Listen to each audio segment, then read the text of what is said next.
മധുരപുരക്കാരനാണ് അവരെ പ്രണയം തുടങ്ങുന്നത്.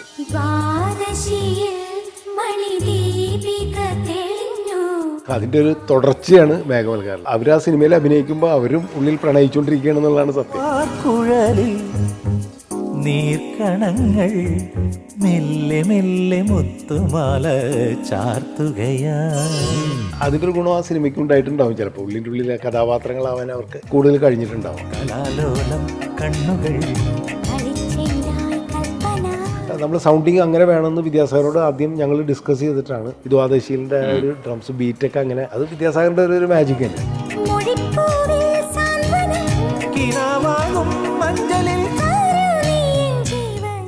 ബസ്സിലൊരു സീനുണ്ട് അവർ തമ്മിൽ. ഇതേപോലെ ബസ്സിൽ യാത്ര ചെയ്യുന്ന ഒരു പാട്ടൊക്കെ ഉണ്ടായിരുന്നു. അപ്പോൾ അത് ഷൂട്ട് ചെയ്തുകൊണ്ടിരിക്കുന്ന സമയത്ത് ബസ്സിന്റെ അകത്തുള്ള ഷോട്ടുകളൊക്കെ എടുത്തിട്ട് പുറത്ത് ക്യാമറ വെക്കാൻ വേണ്ടി വന്നു കഴിഞ്ഞപ്പോൾ ജൂനിയർ ആർട്ടിസ്റ്റുകളൊക്കെ ഉണ്ട്. അവരെല്ലാവരും ഇറങ്ങി ബസ് ഒരു സ്ഥലത്ത് ഇങ്ങനെ പാർക്ക് ചെയ്ത് വെച്ചേക്കും. പക്ഷേ ഇവർ രണ്ടുപേരും ഇറങ്ങണില്ല. ഇവർ രണ്ടുപേരും ഒക്കെ ബസ്സിൽ തന്നെ ഇരിക്കുക. ആരും സംയുക്ത ബീച്ച്. ഞാൻ അങ്ങനെയാണ് ആദ്യം കാണുന്നത്. അപ്പോൾ തന്നെ നമുക്ക് മനസ്സിലായി ഇത് എന്തോ ചുറ്റിക്കളിയിലേക്ക് പോകുന്നുണ്ടെന്നുള്ളത്. സെറ്റിൽ ഈ പ്രണയങ്ങളൊക്കെ പൂക്കുന്ന സമയത്ത് സാറ് കൃത്യം സമയത്ത് അറിയുന്നുണ്ടായിരുന്നോ ഈ ന്യൂസുകളൊക്കെ? ദിലീപും മഞ്ജു കൂടിയുള്ളതിൽ എന്നോട് പറഞ്ഞിട്ടേ ഇല്ല. ഞാൻ മറ്റുള്ളവർ പറഞ്ഞാണ് അറിഞ്ഞത്. ജയറാമിനോട് ഞാൻ അങ്ങോട്ട് ചോദിച്ചു എന്താണ് പ്രശ്നം എന്ന് ചോദിച്ചു. ഇപ്പോൾ പെരുവണ്ണാവരത്തെ വിശേഷങ്ങൾ കോമഡിയൊക്കെ ഉണ്ടെങ്കിലും അതിൻ്റെ ഉള്ളിലൊരു പ്രണയത്തിന്റെ ഒരു ത്രെഡാണ്. അപ്പൊ അതൊക്കെ അവരെ സ്വാധീനിച്ചിട്ടുണ്ടാവും. മൗനം സ്വപ്നം ഈ കൂരിരുൾ ചിമിഴിൽ ഞാനും മൗനവും മാത്രം എന്ന് പറയുന്നത് ശരിക്കും പടവുമായിട്ട് ഭയങ്കരമായിട്ട് യോജിക്കുന്നതാണ്. എന്റെ ലോകം നീ മറന്നു. ഉള്ളടക്കത്തില് ട്രാൻസ്പെറൻസ്, കൗണ്ടർ ട്രാൻസ്പെറൻസ്, സൈക്കാട്രിയുടെ സാങ്കേതികതയും കൂടെ ഉപയോഗിച്ചിട്ടുണ്ടായിരുന്നു. കഥ എന്നോടല്ല ആദ്യം പറയുന്നത്, മോഹൻലാലിനോടാണ്. ലാലിന് കഥയും ക്യാരക്ടറൊക്കെ ഇഷ്ടപ്പെട്ടിട്ട് ലാൽ എന്നെ വിളിച്ചിട്ട് ഇങ്ങനെ ഒരു കഥ ചെയ്യാൻ കൽപ്പവടിയിലുണ്ട്.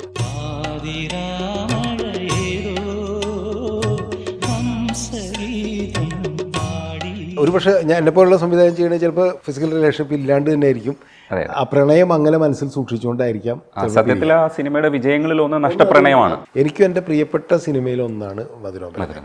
നിറം എന്ന് പറഞ്ഞ സിനിമ കഴിഞ്ഞിട്ട് അടുത്ത സിനിമയായിരുന്നു. പടം തുടങ്ങുമ്പോൾ നമ്മൾ ഡാർക്ക്നെസ്സിലാണ് ഈ കാറ്റടിക്കുന്നത്. ഒരു ഗ്രാമത്തിൽ കാറ്റടിക്കുന്നു. ഇതൊക്കെ നമ്മൾ ശബ്ദത്തിലാണ് കൊടുത്തിട്ടുള്ളത്. കളകളം ഒഴുകും ഒരു അരുവിയിൽ അലകളിൽ ഒരു കുളിർ ഒരു പുളകം, കരളിലും മലരുതൽ ഉതിരുമോ ഒരു അളികുലം ഇളകിയ ചുരുളലകം. അപ്പൊ ഞാൻ ഇതിന്റെ അർത്ഥം തേടി പോയിട്ടുണ്ടായിരുന്നു. യേശുദാസ് സാറിന് പാടാൻ പറ്റാതെ പോയിട്ട് ഔസേപ്പൻ സാറായിരുന്നു റെക്കോർഡ് ചെയ്തത്. പാടാൻ പറ്റാണ്ടൊന്നുമില്ല, ദാസേട്ടൻ അതിനേക്കാളും ഇഷ്ടമുള്ള എത്രയോ പാട്ടുകൾ പാടി. പിന്നെ ഡബ്ബിങ്ങിന് വന്നു കഴിഞ്ഞപ്പോൾ മോഹൻലാലിനെ കൊണ്ട് ഞാൻ പറഞ്ഞ് ലാലൊന്ന് പാടി നോക്കുന്നു പറഞ്ഞു. ലാൽ കറക്റ്റായിട്ടോ പാടി. സിനിമയിൽ അതുകൊണ്ടാണ് ലാലിന്റെ ശബ്ദം തന്നെ നമ്മൾ ഉപയോഗിച്ചത്. കൊടുങ്ങല്ലൂർ കമൽ സാറിന്റെ വീട്ടിൽ വന്നേക്കിയ അടിപൊളി ഒരു നിമിഷമാണ്. നമ്മൾക്ക് ഒരുപാട് കാലഘട്ടമായിട്ട് ആഗ്രഹിക്കുന്നത് എനിക്ക് സാറിനെ ഒന്ന് കാണാൻ വേണ്ടിയിട്ട്. പലപ്പോഴും ഈ ദൂരേക്ക് വെച്ച് കാണാൻ പറ്റിയിട്ടുണ്ടെങ്കിലും ഇത്ര അടുത്ത് നിന്ന് കാണാൻ പറ്റിയിട്ടില്ല സാർ. ഇതൊരു ഫാൻ മൊമെൻറ്റും കൂടെയാണ് ഒരു പക്ഷേ. എന്ന് വെച്ചാൽ നമ്മൾ സാറിൻ്റെ കുറേ പടങ്ങൾ ഇങ്ങനെ കണ്ടിട്ട് സാറിൻ്റെ അടുത്ത് വന്നൊരു ഇൻ്റർവ്യൂ ചെയ്യാൻ പറ്റുക എന്ന് പറയുന്നത് ഭയങ്കര ഒരു ഭാഗ്യമാണ്. ഇപ്പോൾ ഒരു ബ്രേക്കാണല്ലേ സാറേ? തീർച്ചയായിട്ടും ഒരു പടം കഴിഞ്ഞിട്ടുള്ള ഒരു ബ്രേക്കിലാണ്. പടത്തെക്കുറിച്ചുള്ള കാര്യങ്ങൾ സംസാരിക്കേണ്ടതുണ്ട്. നമുക്ക് അകത്തേക്ക് ഇരുന്നാലോ? ഓ തീർച്ചയായും.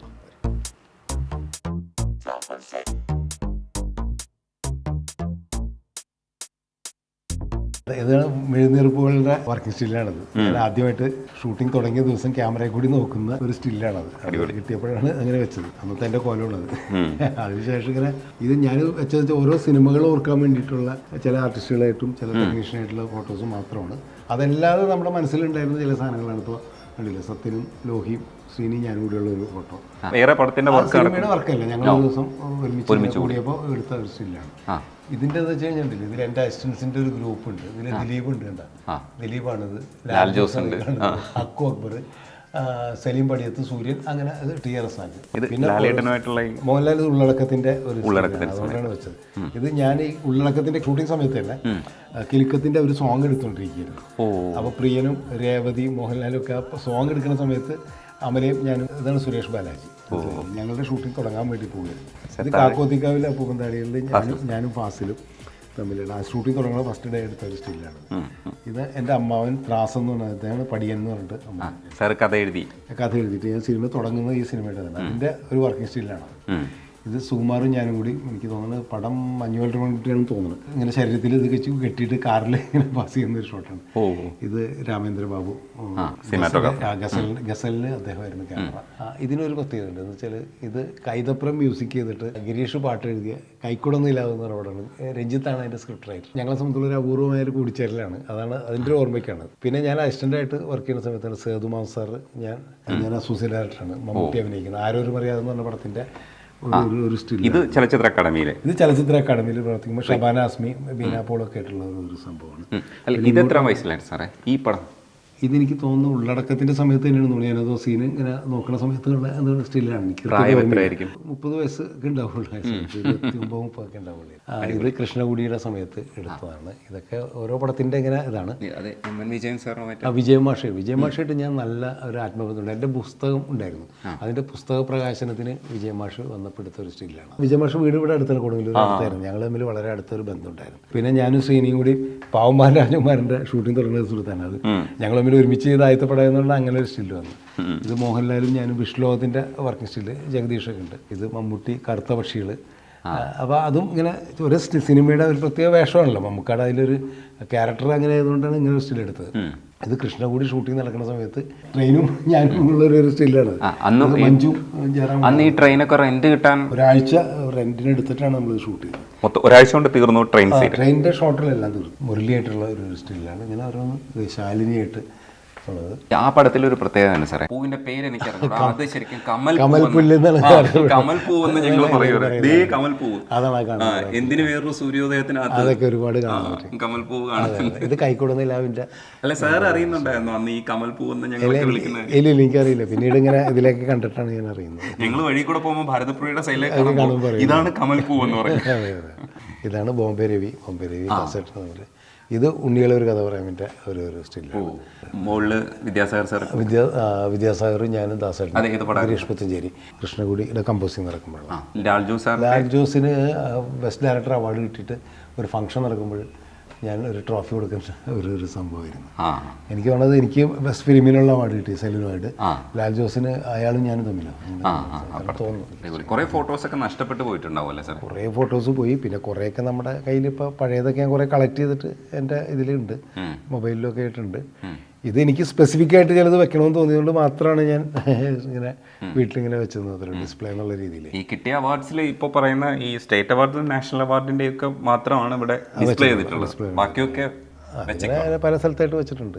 അവിടെ ഒരു ഓഫീസ് റൂമുണ്ട്, അവിടെയൊക്കെ വെച്ചിട്ടുണ്ട്. ഇങ്ങനെ സൗബിൻ ഷാഹർ എൻ്റെ കസിൻ്റെ മകനും കൂടിയാണ്. മനസ്സിലായില്ലേ? സൗബിൻ ഷാഹറിൻ്റെ ഗ്രാൻഡ് ഫാദറിൻ്റെ ഫാദറാണ്. ഇത് എൻ്റെ ഫാദറിൻ്റെ ഫാദറാണ്. അങ്ങനെ ഒരു കണക്ഷൻ ഉണ്ടല്ലേ ഫാമിലി. ഈ തൊപ്പിയൊക്കെ വെച്ചേക്കുന്ന എന്തെങ്കിലും പ്രത്യേക പദവി അല്ലല്ല, അത് പുള്ളി ഇവിടുത്തെ ഒരു വലിയൊരു കക്ഷിയായിരുന്നു. മക്കരാജി എന്ന് പറഞ്ഞിട്ട് എല്ലാവർക്കും അറിയാവുന്ന ഒരു ലാൻഡിലോടൊക്കെ ആയിരുന്നു. അപ്പോൾ ഈ പഴയ തുർക്കി തൊപ്പി, അന്നത്തെ കോസ്റ്റ്യൂം അങ്ങനെയൊക്കെയാണ് വെച്ചിട്ടുള്ള. ഇത് ഫാമിലി ഫോട്ടോസ് ആണല്ലേ സാർ? ഇത് ഫാമിലിയും അങ്ങനെ പല രീതിയിലുള്ള ഫോട്ടോസാണ്. ഇതാണ് എൻ്റെ കല്യാണം കഴിച്ചിട്ടുള്ള ഫോട്ടോ. എത്ര വയസ്സായിരുന്നു അപ്പോൾ? അന്ന് എനിക്ക് 26 വയസ്സ്. അല്ല, അന്ന് ഈ കോട്ടൊക്കെ ഇടുന്ന ഇതുണ്ടായിരുന്നു ഇങ്ങോട്ടുള്ള കല്യാണങ്ങൾ? ഉണ്ട്. മുസ്ലിം കല്യാണങ്ങൾ പ്രത്യേകിച്ച് അങ്ങനെയൊക്കെ ഉണ്ട്. അത് അമ്മയും കുഞ്ഞും? അത് ഇത് എൻ്റെ വൈഫും മോളുമാണ്. അതിൻ്റെ ഇതാണ്. പിന്നെ ഇത് ഞങ്ങൾ ലണ്ടനിൽ മറ്റേ ഷേക്സ്പിയറിൻ്റെ വീടാണ്. Entrance to Shakespeare's birthplace. അതിൻ്റെ അവിടെ പോയപ്പെടുത്താണ്. ഇതിൽ മക്കള് എൻ്റെ മകനാണ്, ജനൂസ് മുഹമ്മദാണ്. ഇതാണ് പുള്ളി പടം ചെയ്തിട്ടുണ്ടല്ലോ. അതെ 100 Days of Love, പിന്നെ 9 ഒക്കെ ചെയ്തത്. രണ്ടുപേരില്ലേ സാറിന്? എനിക്ക് മോളുണ്ട്. ഇതാണ് അവളുടെ ഒരു ഫോട്ടോ ഉണ്ടായിരുന്നു. അവൾ കോളേജ് പഠിക്കുന്ന സമയത്താണ്. ഇത് എൻ്റെ കുട്ടിക്കാലമാണ്. എൻ്റെ അനിയനും ഞാനും അനിയനുമാണ്. അതുണ്ടായിരുന്നു, കിട്ടി അങ്ങനെ ഒരു ഫോട്ടോ? കിട്ടിയത് വീട്ടിലുണ്ടായിരുന്നതാണ്, തറവാട്ടിൽ. ഫാദറിൻ്റെ കയ്യിലുണ്ടായിരുന്ന കളക്ഷൻസാണ്. എൻ്റെ ഫാദറാണത്. എൻ്റെ ഫാദറിൻ്റെ ചെറുപ്പത്തിലുള്ള ഫോട്ടോകൾ. ഭയങ്കര ഗ്ലാമറായിരുന്നു. പക്ഷെ അത് നല്ല സ്റ്റൈലായിട്ട് എടുത്തിട്ടുണ്ടല്ലോ. അന്ന് ഇങ്ങനെ ചരിഞ്ഞൊക്കെ ഇരുന്ന് ഫോട്ടോ ഒക്കെ എടുക്കുന്ന, മറ്റേ എല്ലാം സ്ട്രൈറ്റ് ഫോട്ടോ ഒക്കെ ആയിരുന്നല്ലോ ആ കാലഘട്ടത്തിൽ. എന്താണെന്നറിയില്ല, എനിക്ക് എൻ്റെ കുട്ടിക്കാലത്ത് ആ ഫോട്ടോ വീട്ടിലുണ്ട്. ഫാദറും മദറിൻ്റെ കല്യാണം കഴിഞ്ഞ കാലത്തുള്ള ഫോട്ടോ ആണ്. ഇത് ജനൂസ് മകനും, മറ്റേത് മകളും ഹസ്ബൻഡാണ്. അവൻ ആംസ്റ്റർഡാമിലാണ് ഹസ്ബൻഡ്. ഇത് ജനൂസിൻ്റെ കല്യാണം കഴിഞ്ഞ ദിവസം. പുള്ളിയുടെ അടുത്ത പടം വരുന്നുണ്ടോ? തെലുങ്ക് ചെയ്തുകൊണ്ടിരിക്കുകയാണ്. തെലുങ്കിലെ വലിയ ഹീറോ അല്ല, അങ്ങനത്തെ ഒരു സിനിമയാണ്. ഒരു OTT മറ്റേ ആഹ ഇല്ലേ, അല്ലു അർജുൻ ഫാദർ ഉണ്ടല്ലോ, അവരുടെ കമ്പനിയുടെ ഒരു പടമാണ്. പിന്നെ UK അവൻ പഠിച്ചിരുന്നത്. അപ്പോൾ അതുകൊണ്ട് അങ്ങനെ ഒരു രീതിയിലാണ് അവൻ്റെ സിനിമാ സങ്കല്പമൊക്കെ. അതാണ് അതിൻ്റെ പ്രശ്നം. ഈ ഇൻഡസ്ട്രിക്ക് താങ്ങില്ല, അങ്ങനെയല്ല അവന് അങ്ങോട്ട് ചെയ്യുക, കഥയൊക്കെ ആലോചിക്കാൻ പറ്റണില്ല എന്ന് പറഞ്ഞിട്ട് ഇങ്ങനെ ആർട്ടിസ്റ്റുകളുടെ അടുത്തൊക്കെ പോയി പറയാനൊക്കെ ഒരു ഡെലിക്കസി ഒക്കെയാണ് പുള്ളി. അങ്ങനെ ഒരു ഒതുങ്ങിയിരിക്കുന്ന ഒരു പ്രകൃതിയാണ്. പിന്നെ പൃഥ്വിരാജും ദുൽഖറൊക്കെ ആയിട്ടുള്ള വ്യക്തിപരമായിട്ട് അറിയുന്നതുകൊണ്ടാണ് അങ്ങനെ സംഭവിച്ചത്. സാർ സെല്ലിലോട് ശരിക്കും ഭയങ്കര ഒരു ചരിത്രമായിരുന്നു. സാറിന്റെ ജീവിതം മാത്രമല്ല, സാർ അങ്ങനെ ഒരു സിനിമ ചെയ്യുമ്പോൾ നമ്മളെല്ലാവരും സന്തോഷിച്ചു. കാരണം ആ പിന്നാമ്പുറ കഥകൾ ആരെങ്കിലും ആർക്കൈവ് ചെയ്ത് വെക്കണ്ടേ എന്ന് തോന്നിയിരുന്നു. ഇപ്പൊ ഈ ചോരിൽ ഇത് കാണുമ്പോഴത്തേക്കും അത് ഓർക്കുന്നുണ്ട്. അതിന്റെ ടോണൊക്കെ അന്ന് അത്രയും ഇതായിട്ട് തന്നെ ഇലക്ട്രിസിറ്റി ഇല്ലാത്ത കാലമാണല്ലോ, അപ്പൊ അതുകൊണ്ടാണ് അങ്ങനത്തെ ടോണൊക്കെ ഉള്ളു കാണിക്കുമ്പോഴൊക്കെ രസമായിരുന്നു കാണാൻ. കുറെ റിസർച്ച് ചെയ്തിട്ടുണ്ടാവില്ലേ? സാർ ഇപ്പം 3 അവാർഡ്, ദേശീയ അവാർഡുകളാണ് ഈ 3 ഫോട്ടോസ്. അതെ അതെ അതെ. അതിലൊന്ന് APJ അബ്ദുൽ കലാം തരുന്നതാണ്. അത് പെരുമഴക്കാലത്തിൻ്റെയാണ്. സാർ അത് വാങ്ങിക്കുന്ന സമയത്ത് എന്തായിരുന്നു സാറേ മനസ്സിൽ? അയ്യോ ഭയങ്കര സന്തോഷമല്ലേ. പ്രത്യേകിച്ച് APJയുടെ കയ്യിൽ നിന്ന് വാങ്ങിക്കാന്ന് പറഞ്ഞത് അതൊരു ഇരട്ടി മധുരമായിരുന്നു. പിന്നെ നാഷണൽ അവാർഡ് കിട്ടുന്ന ആദ്യം കിട്ടിയത് ആ പടത്തിനാണ്. അപ്പോൾ അതിൻ്റെ ഒരു സന്തോഷം. പിന്നെ ഇത് കറുത്ത പക്ഷികൾക്കാണ്, പ്രതിഭ പാട്ടീലിൻ്റെ കയ്യിൽ നിന്നാണ്. പിന്നെ ഇത് സെല്ലുലോയിഡിൻ്റെ പ്രണവ് മുഖർജിയുടെ കയ്യിൽ നിന്ന്. വാങ്ങുന്ന മൊമെന്റിൽ മനസ്സിൽ എന്തായിരുന്നു ചിന്തിച്ചിരുന്നത്? കൃത്യമായിട്ട് പറയാൻ പറ്റില്ല, എന്നാലും ആദ്യമായിട്ട് നാഷണൽ അവാർഡ് വാങ്ങിക്കുന്നതിൻ്റെ ഒരു സന്തോഷം ഉണ്ടായിരുന്നു. എന്താ പറയുക, നമ്മളെ സംബന്ധിച്ചോളം നമുക്കൊക്കെ എത്തിപ്പെടാൻ പറ്റുന്ന ഒരു ഇതാണെന്ന് തോന്നിയിട്ടില്ല. ഉള്ളടക്കമാണ് ആദ്യമായിട്ട് ഈ ഇന്ത്യൻ പനോരമയിൽ സെലക്ട് ചെയ്യുന്നത് എൻ്റെ പടം. അപ്പോൾ അന്ന് ആ സമയത്ത് ഞാൻ ഒരിക്കലും ചിന്തിക്കുന്നില്ല ഇന്ത്യൻ പനോരമയിലൊക്കെ എൻ്റെ ഒരു സിനിമ വരും. ആ വർഷം തന്നെയാണ് മികച്ച സംവിധായകനുള്ള സ്റ്റേറ്റ് അവാർഡ് കിട്ടി ഉള്ളടക്കത്തിന്. അപ്പോൾ അന്ന് രൂപഭാഷനും അരവിന്ദേട്ടനൊക്കെ മാത്രം ആണ് ഈ ബെസ്റ്റ് ഡയറക്ടർ അവാർഡ് കിട്ടുന്നത്. ആ സമയത്ത് വളരെ യങ്ങായിട്ടുള്ള 30 വയസ്സായിട്ട് ആവുന്നുണ്ടായിരുന്നുള്ളൂ എനിക്ക്. ആ സമയത്ത് എനിക്കൊരു ബെസ്റ്റ് ഡയറക്ടർ അവാർഡ് കിട്ടുക എന്ന് പറയുന്നത് വലിയൊരു സന്തോഷമല്ലായിരുന്നു. അല്ല, ഈ രണ്ടാമത് നാഷണൽ അവാർഡ് വാങ്ങിക്കാൻ പോകുമ്പോൾ കുറച്ചുകൂടെ നമ്മളൊരു കോൺഫിഡൻസ് ആയി, കാര്യങ്ങളൊക്കെ അറിയാലോ. അങ്ങനെ മൂന്നാമത് വന്നപ്പോഴും അങ്ങനെയല്ലേ.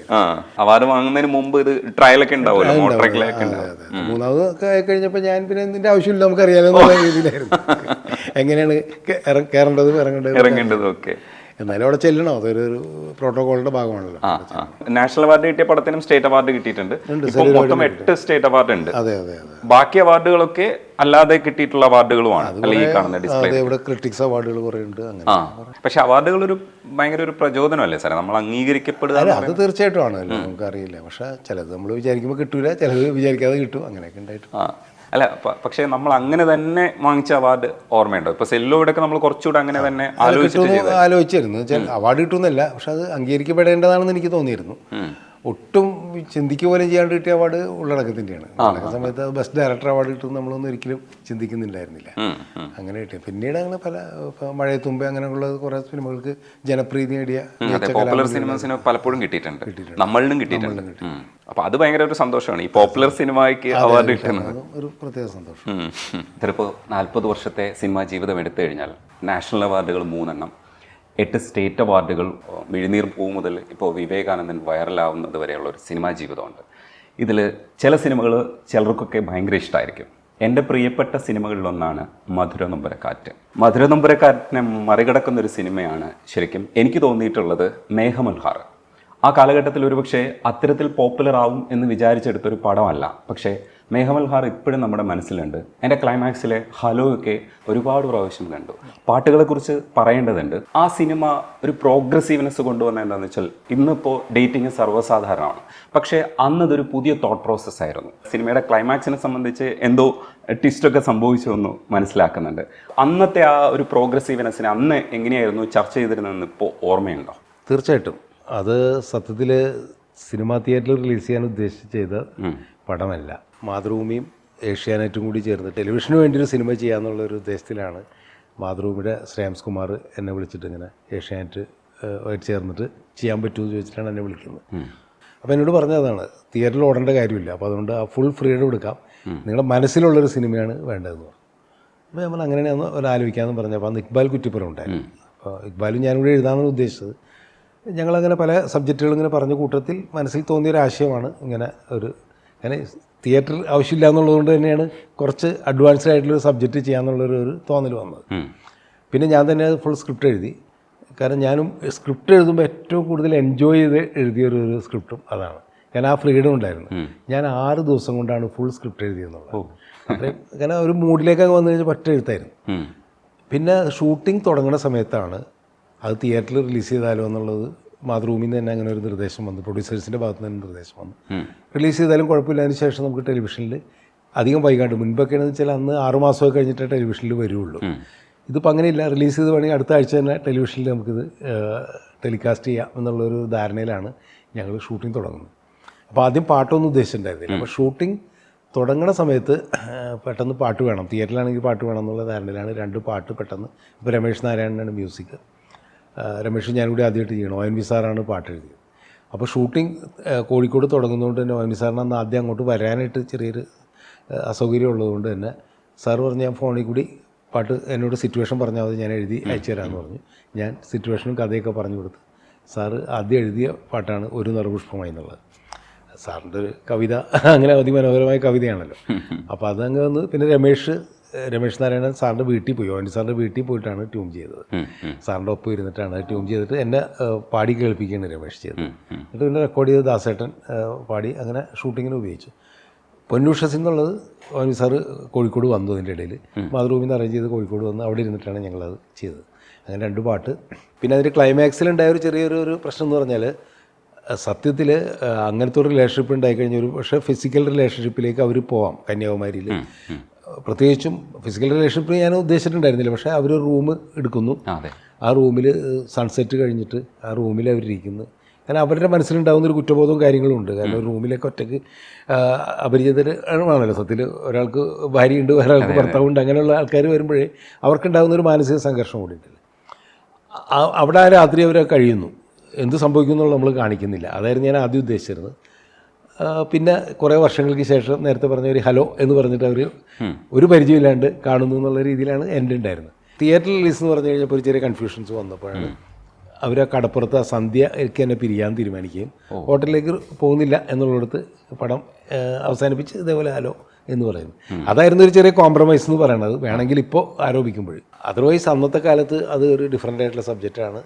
അത് തിയേറ്ററിൽ വന്നപ്പോൾ ഏറ്റവും വലിയൊരു സന്തോഷം എന്നുള്ളതാണ്. ഒരാഴ്ച ഓടുള്ളൂ എന്നൊക്കെയുള്ള ധാരണയിലാണ് നമ്മൾ റിലീസ് ചെയ്തത്. പക്ഷേ തിയേറ്ററിൽ നന്നായിട്ട് ഓടിപ്പടം നല്ല കളക്ഷനിൽ പോയിക്കൊണ്ടിരിക്കുന്നതുകൊണ്ട് തന്നെ ടെലികാസ്റ്റ് ചെയ്യുന്നത് നീട്ടി. എന്നിട്ട് 3 മാസം കഴിഞ്ഞിട്ടാണ് അത് ടെലികാസ്റ്റ് ചെയ്തത്. കാരണം അന്ന് ABC എന്നൊക്കെ പറഞ്ഞിട്ട് 3 ക്ലാസ്സിലേക്കും പടം ഓടണമല്ലോ. അപ്പോൾ ഓരോരുത്തർ പടം ആവശ്യപ്പെട്ടുകൊണ്ട് ചോദിച്ചു വന്നുകൊണ്ട് പിന്നെ നമ്മൾ തിയേറ്റർ റിലീസിൻ്റെ കംപ്ലീറ്റ് കഴിഞ്ഞിട്ട് ശേഷമാണ് ടെലിവിഷനിൽ ടെലികാസ്റ്റ് ചെയ്തത്. ടെലിവിഷനിലും അത് ഭയങ്കരമായിട്ട് അസാധ്യമായിട്ട് ആൾക്കാർ ഭയങ്കരമായിട്ട് എൻജോയ് ചെയ്തു. അതിൻ്റെ തുടർച്ചയായിട്ടാണ് ശരിക്കും പറഞ്ഞെങ്കിൽ അതേ സമയത്ത് തന്നെയാണ് മധുരോമ്പരക്കാറ്റ് അടുപ്പിച്ച് ചെയ്ത 2 പടങ്ങളാണ്. മധുരോമ്പരക്കാറ്റിൽ ഓഫ് കോഴ്സ് ബിജു മേനോനും സംയുക്തമാണ്, ഇതിലും അവർ 2 പേരുമാണ്. അവരുടെ പ്രണയമൊക്കെ ഉണ്ടായി വന്നതിൻ്റെ മധുരോമ്പരക്കാറ്റിലുണ്ട് ശരിക്കും ആദ്യം ചെയ്തത്, അതിന് ശേഷമാണ് മേഘമൽ. മധുരോമ്പരക്കാറ്റിലാണ് അവരുടെ പ്രണയം തുടങ്ങുന്നത്. അതിൻ്റെ ഒരു തുടർച്ചയാണ് മേഘമൽക്കാരിൽ. അപ്പോൾ അവർ ആ സിനിമയിൽ അഭിനയിക്കുമ്പോൾ അവരും ഉള്ളിൽ പ്രണയിച്ചുകൊണ്ടിരിക്കുകയാണെന്നുള്ളതാണ് സത്യം. അടിപൊളി. അത് അതിൻ്റെ ഒരു ഗുണം ആ സിനിമയ്ക്ക് ഉണ്ടായിട്ടുണ്ടാവും. ചിലപ്പോൾ ഉള്ളിൻ്റെ ഉള്ളിലെ കഥാപാത്രങ്ങളാവാൻ അവർക്ക് കൂടുതൽ കഴിഞ്ഞിട്ടുണ്ടാവും. ഇന്നൊരു പക്ഷേ ആ സിനിമ സാർ എഴുതുകയാണെങ്കിൽ ആ റൂമും കൂടെ അല്ലെങ്കിൽ ആ റൂമിലെ ബിഹേവിയറും കൂടെ സാർ ഉൾപ്പെടുത്താൻ ശ്രമിക്കുമായിരുന്നു. കാരണം കാലം മാറിയല്ലോ. ഇത് എഴുത്തിനെ എപ്പോഴും റെസ്ട്രിക്റ്റ് ചെയ്യുന്ന ഒരു ഏരിയ ആണ്. നമ്മൾ എന്ത് തീരുമാനിക്കണം, എന്ത് പ്രേക്ഷകർക്ക് കൊടുക്കണം, എത്ര പ്രോഗ്രസീവ്നെസ് ആവാം എന്നൊക്കെ ഒരു ലിമിറ്റേഷൻ ഉണ്ട്. ഒരുപക്ഷെ ഇന്നായിരുന്നെങ്കിൽ കുറച്ചുകൂടെ സാധ്യത ഉണ്ടാവില്ലായിരുന്നു അതിന്. ചിലപ്പോൾ ഉണ്ടാവുമായിരിക്കും, എനിക്കതിനെക്കുറിച്ച് ഇപ്പോൾ പറയാൻ പറ്റില്ല. കാരണം എന്താ വെച്ചാൽ ചിലപ്പോൾ ഇന്നും ഞാൻ ചെയ്യുമ്പോൾ ഞാൻ അന്ന് ആദ്യം ഉദ്ദേശിച്ചത് ക്ലൈമാക്സ് തന്നെ ആയിരിക്കും ചിലപ്പോൾ ചെയ്യുക. കാരണം അനാവശ്യമായിട്ട് ഇവർ ഫിസിക്കൽ റിലേഷൻഷിപ്പിലേക്ക് പോകേണ്ട കാര്യമില്ലല്ലോ. എല്ലാ ആണും പെണ്ണും കണ്ടുകൊണ്ടിയ ഉടനെ തന്നെ അല്ലെങ്കിൽ പ്രണയം ഉള്ളിൽ സൂക്ഷിക്കുന്നവർ ഫിസിക്കൽ റിലേഷൻഷിപ്പിലേക്ക് പോകണമെന്ന് നിർബന്ധമൊന്നുമില്ല. പക്ഷേ ഒരുപക്ഷെ ഞാൻ എന്നെപ്പോലുള്ള സംവിധാനം ചെയ്യണേ ചിലപ്പോൾ ഫിസിക്കൽ റിലേഷൻഷിപ്പ് ഇല്ലാണ്ട് തന്നെ ആയിരിക്കും. ആ പ്രണയം അങ്ങനെ മനസ്സിൽ സൂക്ഷിച്ചുകൊണ്ടായിരിക്കാം. സത്യത്തിൽ ആ സിനിമയുടെ വിജയങ്ങളിലൊന്ന് നഷ്ടപ്രണയമാണ്. നഷ്ടപ്രണയത്തിൻ്റെ ഒരു സൗന്ദര്യമുണ്ട്. പക്ഷെ ഇന്ന് നഷ്ടപ്രണയത്തിന് യാതൊരു പ്രാധാന്യമില്ല. ഇന്നിപ്പോൾ എനിക്ക് പകരം ഒരു ചെറുപ്പക്കാരനായിട്ടുള്ള സംവിധായകനാണ് ആ സിനിമ ചെയ്യുന്നതെങ്കിൽ ഒരുപക്ഷെ നഷ്ടപ്രണയത്തെക്കുറിച്ച് അവർക്ക് വലിയ താല്പര്യം ഉണ്ടാവില്ല. അപ്പോൾ ഒരുപക്ഷെ അവർ ഫിസിക്കൽ റിലേഷൻഷിപ്പ് ഉണ്ടാവും, അതിനുശേഷം ബൈ ബൈ ടാറ്റ എന്ന് പറഞ്ഞിട്ട് അവർ പിരിയായിരിക്കും. കാരണം ആ റിലേഷൻഷിപ്പിന് അത്രമാത്രം പ്രൊലോങ് ചെയ്യാനായിട്ട് ആഗ്രഹിക്കുന്നുണ്ടല്ലോ. ഈ പുതിയ തലമുറയുടെ ഇതാണല്ലോ, പ്രണയത്തേക്ക് അങ്ങനെയല്ലേ കാണുന്നത്. പക്ഷേ ഞങ്ങളിപ്പോഴുള്ള ഞങ്ങളുടെ ജനറേഷനുള്ളവരെന്ന് വെച്ചാൽ പ്രണയം, പ്രത്യേകിച്ചും നഷ്ടപ്രണയത്തിൻ്റെ ഒരു സൗന്ദര്യം എന്നും മനസ്സിൽ കൊണ്ടു നടക്കുന്ന ആൾക്കാരാണ് നമ്മളൊക്കെ. ഞങ്ങളുടെയൊക്കെ എന്താ പറയുക സിനിമാ ജീവിതം തുടങ്ങുന്ന കാലഘട്ടത്തിൽ ഉൾക്കടൽ പോലുള്ള സിനിമകളുടെയൊക്കെ നഷ്ടപ്രണയമാണ് നമ്മളെ ഏറ്റവും കൂടുതൽ ആകർഷിച്ചിട്ടുള്ളതെന്നുള്ളത്. അതുകൊണ്ട് അങ്ങനെ തന്നെ പോവുള്ളൂ. ഒരുപക്ഷെ അങ്ങനെ അല്ലായിരുന്നെങ്കിൽ ഇപ്പോൾ ഒരു നിറ പുഷ്പമായി എന്നേർക്ക് നീളുന്ന മിഴിമുന ആരുടേതാവാം എന്നൊക്കെ ഈ ആവർത്തിച്ച് പാടില്ലായിരുന്നു. ഒരുപക്ഷെ അത് അങ്ങനെ ആസ്വദിക്കില്ലായിരുന്നു, നഷ്ടപ്രണയം ഇല്ലായിരുന്നെങ്കിൽ അങ്ങനെ ആസ്വദിക്കില്ലായിരുന്നു. ഇപ്പോൾ എനിക്ക് ഇഷ്ടപ്പെട്ട ഏറ്റവും നല്ല പാട്ടുകളിൽ ഒന്ന് എടുക്കാൻ പറഞ്ഞു കഴിഞ്ഞാൽ ഞാൻ സെലക്ട് ചെയ്യുന്ന പാട്ട് ഒരു നിറപുഷ്പമായാണ്. എന്നാൽ പി ജയചന്ദ്രൻ്റെ ഏറ്റവും നല്ല പാട്ട് എടുക്കാൻ പറഞ്ഞാലും പൊന്നുഷസ് എന്നും എടുക്കേണ്ടി വരും. കാരണം ഒരു കാലത്തിന് ശേഷം, ഒരുപക്ഷെ 2000-ന് ശേഷം ഒരുപാട് പാട്ടുകൾ നമ്മുടെ ജനറേഷനെ ആകർഷിക്കുന്നത് ജയചന്ദ്രൻ സാർ പാടിയിട്ടുണ്ട്. പക്ഷേ അതിലൊരെണ്ണം സെലക്ട് ചെയ്യാൻ പറഞ്ഞാൽ ഞാൻ ആദ്യം പോകുന്നത് പൊന്നുഷസ് എന്നും. അത് രണ്ടും കോയിൻസിഡൻസിലി ഈ സിനിമയിലാണ് വന്നിരിക്കുന്നത്. ONVയുടെ വരികളെന്ന് പറയുന്നത് നമ്മളെ ഭയങ്കരമായിട്ട് ആകർഷിക്കുന്ന വരികളായിരുന്നു. അത് കുറച്ചുകൂടി അന്നത്തെ ഡിസ്കഷൻ സാറിന് ഓർമ്മയുണ്ടോ? ONV സാറുമായിട്ട് അന്ന് എങ്ങനെയോ? തീർച്ചയായിട്ടും ഉണ്ട്. ഞാൻ സിറ്റുവേഷൻസ് പറഞ്ഞിട്ട് ആദ്യം ഒരു നിറപുഷ്പമായിട്ട് സിറ്റുവേഷൻ പറഞ്ഞു. ഞാൻ പറഞ്ഞില്ലേ ഫോണിൽ കൂടിയാണ് പറഞ്ഞത്. സാർ അത് പെട്ടെന്ന് ഉൾക്കൊണ്ടു. കാരണം വെച്ചാൽ ഞാൻ സാറിൻ്റെ തന്നെ ചില ഇപ്പോൾ ഈ ഉൾക്കടലിലെ പാട്ടുകളുടെയൊക്കെ റെഫറൻസാണ് പറഞ്ഞത്. എൻ്റെ കടിഞ്ഞൂൽ പ്രണയകഥയിലെ പെൺകുടി, അതാണ് എൻ്റെ മനസ്സിലുള്ളതെന്ന് തന്നെയാണ് ഞാൻ സാറിനോട് പറഞ്ഞത്. അത് മാത്രമേ പറഞ്ഞിട്ടുള്ളൂ. പിന്നെ സാറിന് അറിയാലോ, സാറ് അങ്ങനെ ഫുൾ എഴുതി എനിക്കിപ്പോൾ ഫോണിൽ കൂടി ഇങ്ങനെ പറഞ്ഞു കേൾപ്പിച്ചു. സാറിൻ്റെ ശൈലിയിൽ പറഞ്ഞു കേൾപ്പിച്ചാണ്. ഞാൻ പറഞ്ഞു സാറേ നമിക്കുന്നു എന്ന് പറഞ്ഞു. അതാണ് ഉണ്ടായത്. മറ്റേ പാട്ടിൻ്റെ സിറ്റുവേഷൻ വന്നു കഴിഞ്ഞപ്പോൾ സാറ് ആദ്യം പ്രകൃതിയിലേക്ക് പോയിട്ട് കുറച്ചുകൂടി വേറൊരു ലെവലിലേക്കാണ് അതിനെ എഴുതിയത്. കന്യാകുമാരി എന്നൊക്കെ ഞാൻ പറഞ്ഞിട്ടുണ്ടായിരുന്നു. പക്ഷേ സാറ് ആദ്യം എഴുതിയ ഒരു സാധനം അങ്ങനെ ഒരു സാധനമായിരുന്നു, ഈ വയലേലകളും മറ്റേന്നൊക്കെ പറഞ്ഞു. അപ്പോൾ ഞാൻ പറഞ്ഞു സാർ അതൊന്നും നമുക്ക് വിട്ടുപിടിക്കാം. കാരണം എന്ന് വെച്ച് കഴിഞ്ഞാൽ ഒന്നും ഉണ്ടായിട്ടില്ല, നല്ല കവിത തന്നെയാണ് അത്. പക്ഷേ ഇവരുടെ ഒരു യാത്രയുടെ ഒരു സുഖവും, പിന്നെ കന്യാകുമാരിയിൽ എത്തുന്നു, അവിടെ ശംഖ് കളഞ്ഞൊരു ഇതൊക്കെ പറഞ്ഞൊരു വരിയുണ്ടല്ലോ, അതിൻ്റെ അകത്ത് സാറ് പെട്ടെന്ന് ഇതേപോലെയാണ്. സാർ എന്നോട് പറഞ്ഞു, കമൽ പറഞ്ഞ് എനിക്ക് മനസ്സിലായി, ഓക്കെ ഞാൻ എഴുതാമെന്ന് പറഞ്ഞിട്ട് സാറ് മുറിയിലേക്ക് പോയി. പിന്നെ കുറേ കഴിഞ്ഞപ്പോൾ സാറ് പാട്ട് എഴുതിക്കൊണ്ട് അതിൻ്റെ അകത്ത് ജന്മങ്ങൾക്കപ്പുറത്തെങ്ങോ ഒരു ചമ്പകം പൂക്കും സുഗന്ധം. ഇത് സാറിൻ്റെ ഒരു മാജിക്കാണ്. അതാണ് ഞാൻ പറഞ്ഞത്. അങ്ങനത്തെ ചില വരികളിലൂടെയാണ് സാറ് കംപ്ലീറ്റ് ആ കഥ വന്നു എന്നുള്ളത്. അവരെ യാത്രയൊക്കെ എന്നിട്ട് കന്യാകുമാരി നമ്മൾ ഓർക്കുമ്പോൾ നമ്മളൊക്കെ ഓർക്കുന്നുണ്ടാവും, തീരത്തടിയും ശങ്കിൽ നിൻ പേര് കോറി വരച്ചു എന്ന് പറഞ്ഞിട്ട്. ഓ, അത് അടിപൊളിയാണ്, കവിതയാ മൊത്തം. അതെ അതാണ് പറഞ്ഞത്. അപ്പോൾ അത് കന്യാകുമാരിനെയൊക്കെ പുള്ളി സ്പർശിച്ചു. ആദ്യം എഴുതിയിൽ അതുണ്ടായിരുന്നില്ല. അപ്പോൾ എനിക്ക് പിക്ചറൈസ് ചെയ്യാനും ഭയങ്കര, കാരണം അവരുടെ ആ ഒരു കൗമാരകാലത്ത് അവർക്ക് നഷ്ടപ്പെട്ടു പോയൊരു പ്രണയമുണ്ടല്ലോ അതിൻ്റെ അകത്ത്. പ്രത്യേകിച്ച് അവളുടെ മനസ്സിൽ അവൾ കയറിക്കൊണ്ട് കിടക്കുന്ന വലിയൊരു ദുഃഖമുണ്ട്. ആ കൂട്ടുകാരി തമിഴത്തി കുട്ടി മരിച്ചു പോയതിന് ഇവിടെ അറിയാതെ ഒരു നിമിത്തമായി പോയിട്ടുണ്ടല്ലോ. അപ്പോൾ അതറിയാവുന്ന ലോകത്തിലുള്ള ഒരു വ്യക്തി എന്ന് പറയുന്നത് ഈ കളിക്കൂട്ടുകാരനാണ്. മനസ്സിലായി, അവളുടെ ഒരു കുറ്റബോധം, അവളുടെ എഴുത്തുകാരി ആക്കിയതിന് പുറകിലും ചിലപ്പോൾ ആ ഒരു അനുഭവം ഉണ്ടാവുമായിരിക്കും.